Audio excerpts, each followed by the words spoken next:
C'était en avril 2010. Annie trouve enfin la perle rare. Je me voyais dedans, quoi. Un T1 à Toulon, 350 € charges comprises, tout à fait dans son budget. Car Annie, qui ne peut plus travailler à cause de problèmes lombaires, touche une pension d'invalidité de 630 €. Et c'est à cause de cette forme de revenu qu'elle a été éconduite par l'agence immobilière. Quand je lui ai annoncé que j'avais une pension d'invalidité, elle a coupé court à la conversation. Et elle m'a dit non, votre dossier ne passera pas, parce que dans la politique de Foncia, c'est de ne prendre que des gens qui travaillent. Donc là, gloops.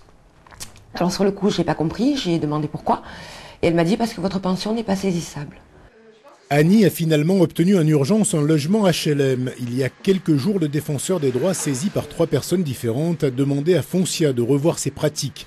Une victoire inattendue pour Annie, qui avait contacté la HALD sans grande conviction, mais très remontée. Je me suis dit, je peux pas laisser faire ça. Alors, je savais pas du tout si j'allais être entendue ou pas, mais il fallait que je le verbalise, au moins pour m'en débarrasser, parce que c'était trop lourd à porter en fait.